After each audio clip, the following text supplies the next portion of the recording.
এখন আমি আপনাদেরকে 3 পার্ট কুচি জামাটি সেলাই শেখাবো। শিখতে চাইলে সম্পূর্ণ ভিডিও মনোযোগ সহকারে দেখবেন। শুরুতে আমি গলাপট্টিটা এখানে সেলাই করে নিচ্ছি। এটা কাপড়টা আমি আড়াআড়িভাবে কেটে নিচ্ছি। গলাপট্টির কাপড় আড়াআড়িভাবে কেটে নিলে সেট করতে সুবিধা হয়। আমি সোজা করে কেটেও সেট করতে পারি, তো আপনাদের ক্ষেত্রে এখানে সুবিধার ক্ষেত্রে আমি দেখিয়েছি। তারপর আমি এখানে আলাদা যে কাপড় ছিল, এক্সট্রা কাপড়, সেটাকে আমি একটা ফিতার মতো তৈরি করে নিয়ে এখানে কুচি দিয়ে সামনের উপরে বসিয়েছি।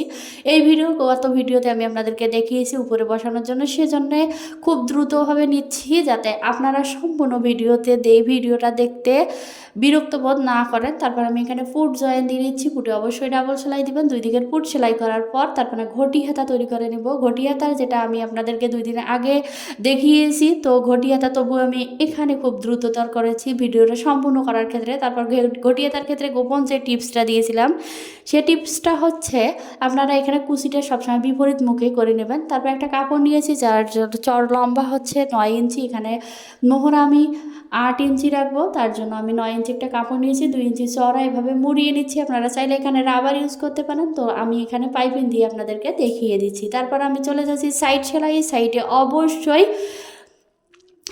বেল্ট বা ফিতা তৈরি করে লাগাবেন। বেল্ট ফিতা তৈরি করার ভিডিও আমি অলরেডি আপনাদের কাছে শেয়ার করেছি। তারপর কোমরে আমি কুচি দিয়েছি। যে কাপড়গুলো কেটে নিয়েছি সে কাপড়ের কাছে কিছুটা শর্ট ছিল, সাইডের কাপড় দিয়ে আমি কুচিটা জয়েন দিয়ে নিয়েছি। তো আপনারাও এখানে কুচি দিতে যতটুকু কাপড় লাগে অবশ্যই কাপড়টা নেওয়ার চেষ্টা করবেন। এই জামার ক্ষেত্রে কাপড়টা অনেক বেশি লাগে, যত কাপড় থাকবে তত কুচি হবে এবং সুন্দর লাগবে। তো আর একটা কাপড় নিয়ে সেটাকে আমি জোড়া জয়েন্ট দিয়ে তারপরে আমি এখানে কুচি করে নিয়েছি। 2টা কাপড় এখন, অর্থাৎ 32 ওখানে হচ্ছে 64 ইঞ্চি কাপড় দিয়েও আমার ওখানে নিচের পাটটা হয়নি। এখানে আমি প্রায় 10 ইঞ্চি আবারও জয়েন দিয়ে নিয়েছি। তো হালকা কুচি এখানে দিয়েছি। তারপর নিচের কাপড়টা জয়েন দিয়ে নিচ্ছি। নিচের কুচিটাও হালকা হয়ে গেছে। এখানে 2 ইঞ্চি ক্ষেত্রে কাপড় দিয়ে বাচ্চাটার জামা বানাতে অনেকটা কম হয়ে গেছে। আপনারা এখানে 2.5 গজ কাপড় ব্যবহার করবেন, তাহলে ডিব্বি সুন্দরভাবে তৈরি করতে পারবেন। আপনারা 1 থেকে 1.5 বছর বা 2 বছরের বাচ্চার ক্ষেত্রে অবশ্যই 2.5 গজ কাপড় ব্যবহার করবেন। তারপর উপরে চাপ সেলাই দিয়ে নিচ্ছি।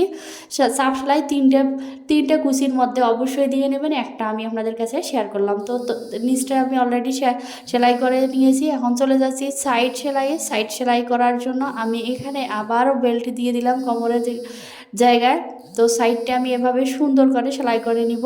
অবশ্যই ডাবল সেলাই দিয়ে নেবেন সাইডে, নয়তো বা খুলে যাওয়ার সম্ভাবনা থাকবে। তারপর এখন আমি যেটা করব সেটা হচ্ছে ফাইনাল লুকটা আমি আপনাদের কাছে শেয়ার করব, যেটা আমি অলরেডি আপনাদের কাছে শেয়ার করেছি। তো এখন চলে যাচ্ছি ফাইনাল লুকে। দেখেন কত সুন্দর একটা জামা। তো আজকের মতো ভালো থাকবেন, সুস্থ থাকবেন। আল্লাহ হাফেজ।